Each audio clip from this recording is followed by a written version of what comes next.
I believe our future depends powerfully on how well we understand this cosmos in which we float like a mote of dust in the morning sky.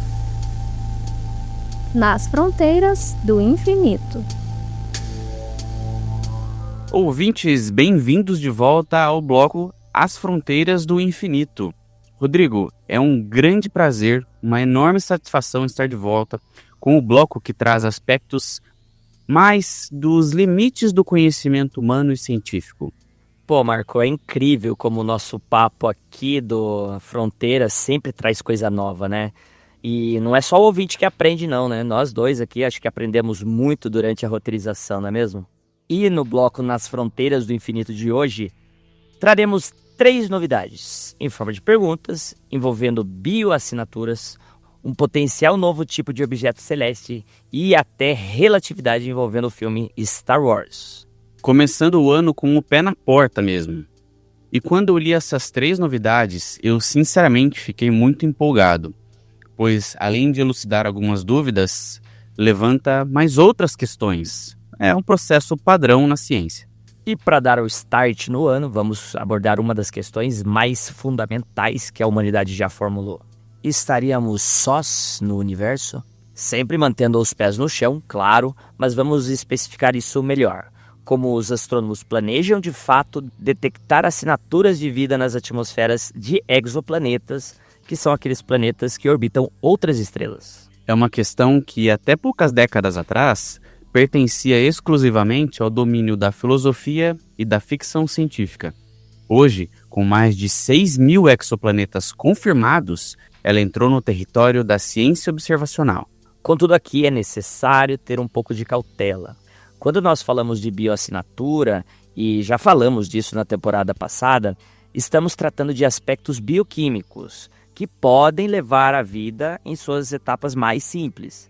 Se algo além disso existe, aí já estamos em outra camada de discussão. E que também já tratamos aqui, quando falamos dos novos protocolos do SET. Na dúvida, veja o nosso Spotify ou YouTube, que você encontra o episódio lá.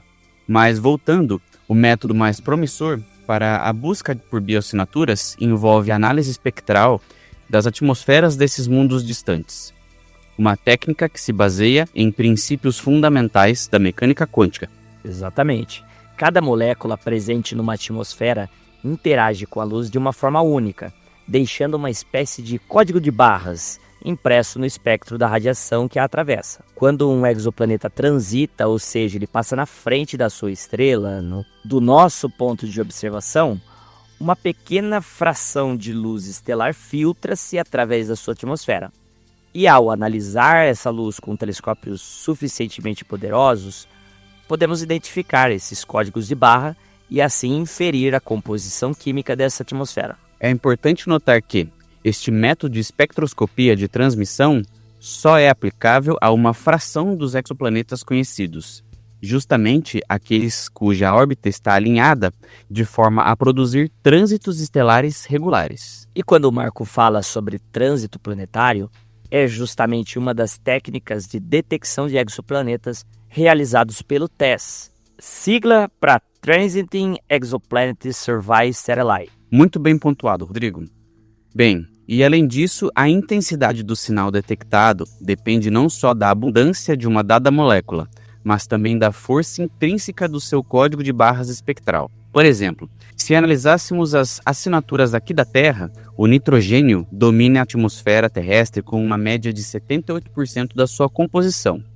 Mas é o oxigênio e o ozônio e o dióxido de carbono, moléculas muito menos abundantes, que deixam assinaturas espectrais mais fortes. E para a surpresa de 0 pessoas, o telescópio espacial James Webb tem sido uma ferramenta central nessa investigação nos últimos anos. Operando no infravermelho, James Webb já permitiu a detecção robusta e reprodutível de moléculas relativamente simples, como a água, dióxido de carbono e metano, na atmosfera de vários exoplanetas. Mas a detecção de uma bioassinatura, um gás inequivocadamente produzido por processos biológicos, é um desafio de uma ordem de uma grandeza ainda maior. Um dos casos mais notórios e também já abordados por nós aqui foi a alegada detecção do dimetilsulfeto na atmosfera do exoplaneta planeta K2-18bzinho, um mundo subnetuno, que pode ser completamente coberto por um oceano. Na Terra, o dimetilsulfeto é produzido por fitoplâncton marinho,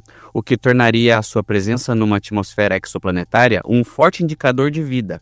No entanto, repetições nas análises posteriores dos dados, realizadas por equipes independentes, lançaram sérias dúvidas sobre essa detecção inicial. O trabalho do astrofísico Louis Wellbanks e seus colaboradores demonstrou de forma convincente que a escolha de quais modelos moleculares inclui na análise dos dados de K2-18bzinho influenciava radicalmente os resultados. Inúmeras combinações alternativas de moléculas, não consideradas no estudo original, ajustavam-se aos dados de forma igualmente boa ou até melhor, sem a necessidade de invocar o dimetilsulfeto. E esse episódio sublinha o rigor e a cautela necessária na busca por vida fora da Terra. E se a detecção de bioassinaturas em exoplanetas subnetunos é controversa, para planetas rochosos do tamanho da Terra, o desafio pode ser ainda maior. Com a tecnologia atual do James Webb, é extremamente difícil sequer confirmar a presença de uma atmosfera num mundo tão pequeno e tênue. É por isso que a comunidade astronômica olha já para a próxima geração de telescópios e missões espaciais, que estão a ser planejadas e construídas com este objetivo em mente. E o futuro próximo nos reserva instrumentos notáveis. O telescópio Platô da Agência Espacial Europeia, a ESA, com o lançamento previsto para esse ano de 2026, será dedicado a encontrar e caracterizar planetas rochosos na zona habitável das suas estrelas, fornecendo alvos ideais para estudos atmosféricos detalhados. Já o telescópio Nancy Grace Roman, da NASA, que será lançado no final desta década, irá testar técnicas de coronografia que permitem bloquear a luz ofuscante de uma estrela para observar diretamente os planetas que a orbitam. A missão Ariel, também da ESA, será o primeiro telescópio espacial dedicado exclusivamente à espectroscopia de atmosferas de exoplanetas, com o objetivo de estudar uma amostra diversificada de cerca de 1000 mundos. Mas o projeto mais ambicioso em planejamento é, sem dúvida, o Observatório de Mundos Habitáveis, ou HWO, da NASA. Este telescópio, ainda em fase de concepção, será otimizado para procurar vida em cerca de 25 planetas semelhantes à Terra. E o Observatório de Mundos Habitáveis, que o Marco está mencionando, operará numa vasta gama de comprimentos de onda, desde o ultravioleta ao infravermelho próximo. A sua capacidade de coronografia será tão avançada que poderá analisar a luz estelar refletida diretamente por um exoplaneta do tamanho da Terra. Nessa luz refletida, os astrônomos procurarão não só os códigos de barras de gases como o oxigênio, mas também assinaturas mais sutis, como o limite vermelho da vegetação, que é um padrão de refletância característico da atividade fotossintética. Além disso, a rotação do planeta permitiria que o HWO observasse variações periódicas na luz refletida à medida que diferentes características da superfície, como oceanos e continentes, entram e saem do campo de visão. Isso poderia permitir a reconstrução de um mapa rudimentar da superfície do planeta. E a perspectiva que temos é impressionante. Num futuro talvez não muito distante, poderíamos não só saber se o mundo distante tem uma atmosfera, mas também mapear a sua geografia e detectar presença de vida ativa na sua superfície. Estamos, portanto, testemunhando uma época de transição. Saímos da era da mera descoberta de exoplanetas e entramos na era da sua caracterização. As ferramentas estão sendo construídas, as técnicas estão sendo aperfeiçoadas e as perguntas estão se refinando. A possibilidade de, nos próximos anos ou décadas, encontrarmos evidências de vida para além do sistema solar é hoje uma hipótese científica concreta. E enquanto nos preparamos para vasculhar as atmosferas dos mundos distantes em busca de sinais de vida, temos outra questão fundamental sobre a própria arquitetura dos sistemas planetários. Se a maioria das estrelas se forma em pares, por que encontramos tão poucos planetas que orbitam sistemas binários, como o icônico Tatooine da saga Star Wars? É uma das grandes anomalias estatísticas da exoplanetologia. Cara, é tão incrível pensar que exista já um ramo da ciência que lida com estatísticas exoplanetárias. E é um grande momento para viver sobre os novos instrumentos e as técnicas que estamos desenvolvendo, não é mesmo? O que será que o Carl Sagan diria? Eu suspeito que ele se maravilharia com os diversos exoplanetas já descobertos hoje. E dos mais de 6.000 exoplanetas que já temos confirmados, apenas 14 são observados orbitando simultaneamente ambas as estrelas de um sistema binário. Alguns dizem que os números deveriam ser da ordem de centenas, se considerarmos a prevalência de estrelas binárias na nossa galáxia e a frequência com que planetas são encontrados em torno de estrelas isoladas. Pois é, mas uma equipe de astrofísicos da Universidade da Califórnia em Berkeley e da Universidade Americana de Beirute propôs agora uma explicação para essa escassez. E a responsável é nada menos que a teoria da relatividade geral de Einstein. O trabalho, publicado no The Astrophysical Journal Letters, revela um mecanismo dinâmico que literalmente elimina uma pancada de exoplanetas de sistema binários. O ponto de partida é a compreensão de que a maioria das estrelas binárias tem massa ligeiramente diferentes e orbitam uma outra em trajetórias elípticas. Se um planeta se forma orbitando esse par, as forças gravitacionais combinadas das duas estrelas fazem com que sua órbita precessione, ou seja, que o seu eixo orbital gire lentamente, movimento semelhante ao movimento de um peão.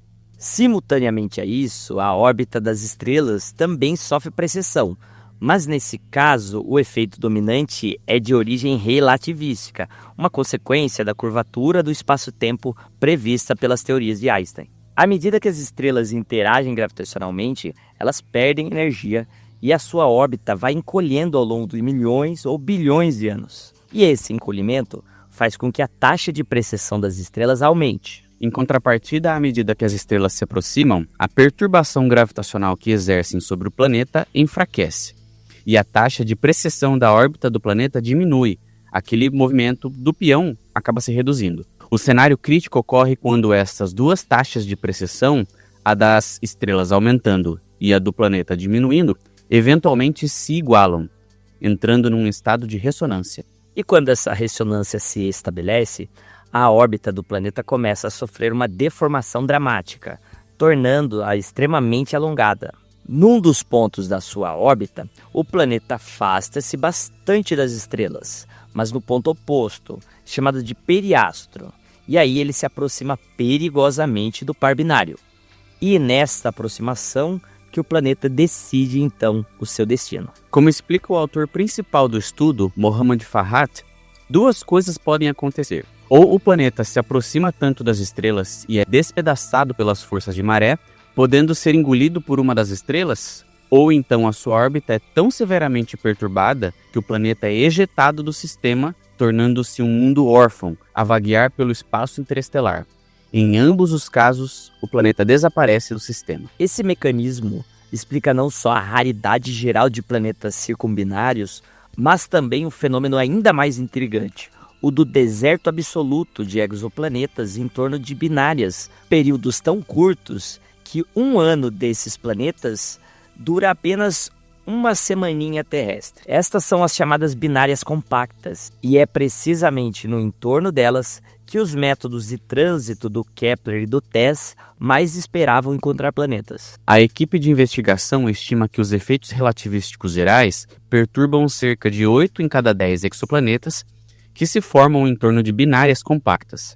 E desses, aproximadamente 75% são completamente destruídos no processo. Os 14 exoplanetas circumbinários que conhecemos sobrevivem porque as suas órbitas se situam logo além da borda da chamada zona de instabilidade, para onde migraram após se formarem em regiões mais seguras.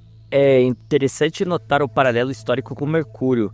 A precessão anômala da órbita de Mercúrio foi a primeira confirmação da teoria da relatividade geral. Nesse novo contexto, vemos o mesmo efeito relativístico desempenhar o papel oposto, ou seja, em vez de estabilizar uma órbita, como se pensa que fez com Mercúrio, ele desestabiliza e elimina sistemas planetários inteiros. Os investigadores planejam agora aplicar esses modelos a outros contextos extremos, como aglomerados de estrelas em torno de pares de buracos negros supermassivos, ou mesmo para tentar explicar a escassez de planetas em torno de pulsares binários. O trabalho demonstra, de forma elegante, como a teoria de Einstein continua a ser fundamental para compreendermos a dinâmica do cosmos, mesmo em sistemas onde, à primeira vista, a gravidade newtoniana parecia ser suficiente. E por falar em buracos negros supermassivos no universo primitivo, há um mistério ainda mais profundo a ser desvendado.